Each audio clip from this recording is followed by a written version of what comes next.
So I wanted to talk to everybody a little bit about the rear axle assemblies that come in our Mopar muscle cars. There are several different axles that can come in one of these cars. If you have the true muscle version, like a Cuda or a Challenger RT or a Coronet RT or a Dodge Charger RT or a Super Bee, you're gonna have certain axles. Like for example, the one I'm looking at right now is what they call the Dana 60. You hear that term a lot, don't you? Yeah, hear it all the time.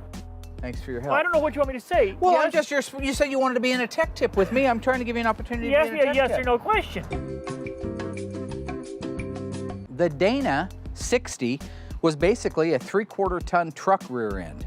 Did you know that? Mm-hmm. Yes. Chrysler was one of the few companies that had the guts to do things like put a 3/4 ton truck under the rear end of a muscle car. If you just want a quick ID, the first thing you're gonna look for is this cover here.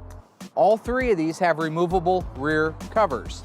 The Dana 60 has 10 bolts and a very definitive provision in the cover for the ring gear. It's a 9 3/4 inch ring gear, and it's called the Dana 60. How would you know the difference if you were at a wrecking yard between that Dana 60 and the Dana 60 that went in, say, a Ford truck of the same era? Pinion snubber.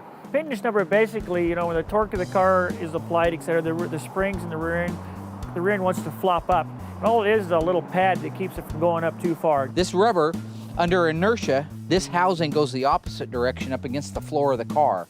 When this hits the floor of the car, it doesn't move anymore, and that increases the traction of the tires. If you didn't have this and the car was high enough in the air, you literally could spin that thing around, rip the drive shaft out of it, and you'd be walking home. It just basically helps put the power to the pavement. So at a glance, you're looking for the 10 bolt cover on the back of it. If you want to go further, you can look at this rear end here. This is an 8 1/4 rear end out of our 72 Charger. It does have a sure grip clutch system in it, but you'll notice the number of bolts, 1, 2, 3, 4, 5, 6, 7, 8, 9, 10, but they're in a completely different pattern than the big Dana 9 3/4 rear end. Also, you'll notice this doesn't have quite the same definitive raised mark in it for the 9 3/4 ring gear. This is the 410 mandatory. You got power disc brakes in the front with a 410 Super Track Pack. When you got power disc brakes in the front, you got 10-inch rear drums versus, even though this is a B body, these are 11-inch drums. This is a 10-inch rear drum, that's an 11-inch rear drum. Depending on the rest of the axle package, that's how you would have got your brakes. But ARTA did not have a Dana 60, that 8 3/4. And yes, it had the 8 3/4 dropout style, that is correct. What was the purpose of that? I know it's better braking, but why did they do that to those cars only? Better braking. Thank you. I don't know what to tell you. The axle in the front, that's the little baby 7 1/4. That's just a silly little thing there. Look at that little thing. I could curl that. I'd like to see that. Well, why don't you do it, Alice? No, I'd I'm like not to the see one you do bragging it. about it. You said you could curl it. Heck, if I was going to could have brag about it, I'd say I curled it in could curl my one of prime. these, but I can't. You know what? I blew a rotator. There's also a 9 1/4, which oftentimes gets confused with this rear end right here.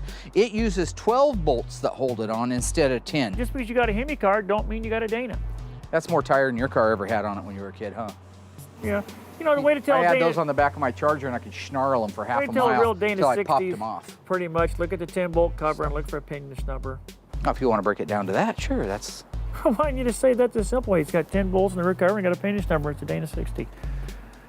Instead of going through all the rest of this. Whew. Boy. Right? Am I right?